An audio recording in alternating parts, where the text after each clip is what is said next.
It's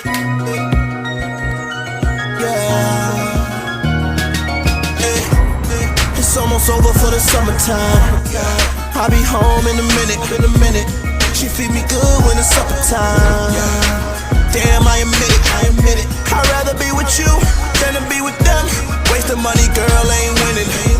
You changed how I feel from the beginning. I'm tired of living life full of sitting on. And you know what? That last intro video went so well here in Times Square. I decided to turn around, give y'all the opposite angle, and do another intro video. So, I'm sorry. My name is James Inniss. Welcome to my channel. While I was in Bali in the last video where I did the same intro, I took a little trip to Siem, Cambodia. So this is a video right here of my trip to Siem, Cambodia. I wanted to see Angkor Wat. You'll notice I tend to like to see these old architectural wonders. So I went out to Cambodia and Siem to see Angkor Wat. And this is just a short little video of my time out there.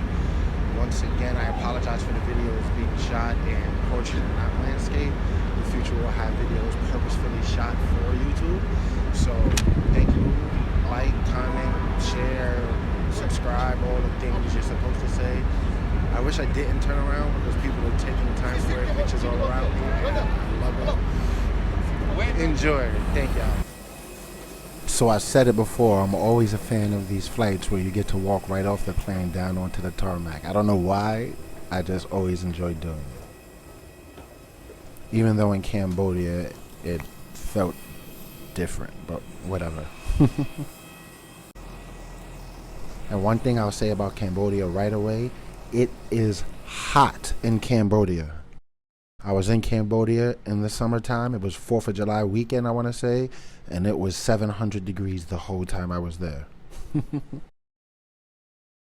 But you hop in a tuk-tuk, you know what I mean? There's no taxi. There are taxis, I guess there are cars, but the whole time I was there, this is how I got around in a tuk-tuk. Actually, this was my driver. I didn't have any other driver but him the whole time I was in Cambodia. And riding around a tuk-tuk is fun, I'm not gonna lie. So this is my Airbnb in Siem, Cambodia. It was absolutely beautiful. You saw the pool back there. This is the actual room.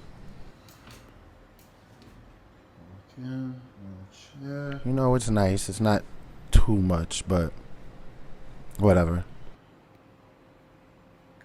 TV, bed, bathroom, balcony. Not too much. Safe, mirror, bathroom. Open concept bathroom was cool, I guess. Whatever. Balcony was my favorite part. Everywhere I go, you may notice I always have a balcony if I'm staying in an Airbnb. If I don't have a balcony, I ain't staying there. And as you can see, this Airbnb was $20 a night. So I made my way down to what's the strip, I guess, down there, the night market and all of that, even though it's the daytime. I walked around early, kind of scoping the place out, seeing where everything was, seeing where to eat at, seeing where to hang out at. It was okay, I guess, in the daytime specifically. It was because this was pre-COVID and it was still pretty dead. So it was, I don't know, I guess that's what it's always like. And then the reason why I'm in Siem Reap is to go to Angkor Wat. Happy pizza is pizza with weed on it. I know you guys know I like weed, but I didn't eat any happy pizza. It seems like a waste to me. I found some street art in Siem Reap, so you already know I had to go get in front, take a couple pictures. I'm all about John Lennon.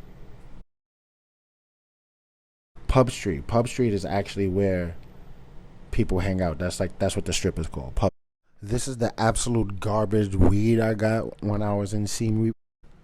True to the Asian stereotype, karaoke was all over the pub street in the night market. People were performing and singing, covers everywhere. It was okay. The Cambodia Landmine Survivor Band, right? What is that? Well, during the Vietnam War, the United States of America bombed the hell out of Vietnam, of course, but they also bombed the hell out of the two neighboring countries, one of them being Cambodia. people are still losing limbs in Cambodia due to the landmines put out by the United States of America in the 1970s.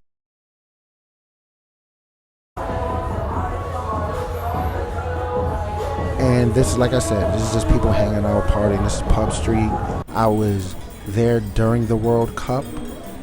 So, like I said, I was in Bali first, and I came to Cambodia, so I got to watch a lot of World Cup games there, which was a lot of fun.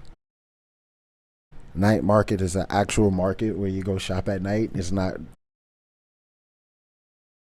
Pub Street, like I spoke before. It's like the strip out there, and you're always going to see me taking pictures of them all. Now, the reason why I'm in Cambodia, I wanted to visit Angkor Wat. It is not one of the 7 wonders of the world, but I still wanted to come visit it anyway, especially since I was in that part of the world, so I did. And Angkor Wat is I've been to a few monuments and things like that.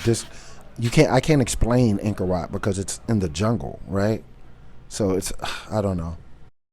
I actually got down to go pray like a Muslim would, not thinking anything, and stopped myself midway through because I don't know why I thought it was a Muslim. I don't know, but that's why I'm on my knees praying.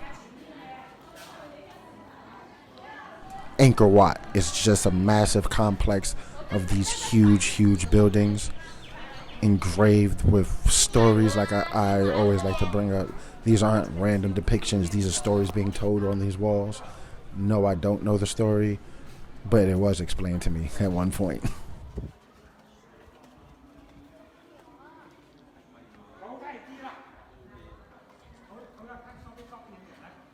You feel different around this ancient architecture, and you have to drive between the different ones. So this is just a shot of us going through architecture, going through, I guess, I don't know what you would call that, but on the way to another temple. And I believe that this temple, the last temple I went to, was the temple they shot Tomb Raider in, the actual Tomb Raider movie.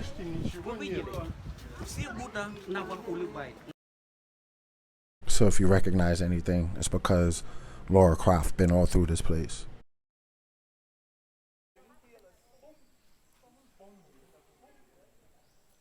I say this all the time, but I love old stuff, old buildings, old trees, and I bring that up because I was telling people this was a 1,000-year-old tree, but I have no idea how old it is. But look how big it is. And then Angkor Wat is surrounded by a lake, so that in itself is a whole nother thing of like, how did they do this? So we wanted to volunteer when we were in Siem Reap, and we found this place called the Green Gecko Project, and it's a place that, you know, they house kids who've lost their parents and stuff due to war or whatever, and they're trying to give these kids a better life. We tried to go volunteer for the day, but apparently for these type of nonprofits, you have to be screened in advance, which I have no problem with. It was explained to us that a lot of people go to Cambodia to do nasty stuff. I'm not even going to get into it, but nasty stuff involving kids, and they have to be really diligent about who they allow around the kids. And I was 100% with it, and I was blown away when I was told it. But I just want to tell people that as well. That definitely happened. It definitely exists. And you people are sick who go to Cambodia and other countries like that to do stuff with little kids. I don't care. I said it. Real quick, I didn't want to end this video like that. I want to say that there are people who go to Cambodia and things like that for these negative reasons, and it's disgusting. I'll say that I don't even care. It's absolutely disgusting. But Cambodia did not have that kind of energy. It was definitely a loving place. And people who go out there, y'all are wrong. People who go out there for the right stuff, continue it up. All are not for profit people who are working to support the kids who have been displaced by the war, the American war. So I actually take that personally, and I want people to be able to help out and things like that. So get it right, all right? And Americans, we need to help that whole region, all right? Vietnam, Laos, Cambodia. We did that. We need to help as well. Thank you. And I want to point out as well, I do have my mask when I'm sitting here. I just took it off before this video. My Public Power mask. Shout out to Public Power. I do have a mask, but I just took it off to shoot these videos. All right. Enjoy.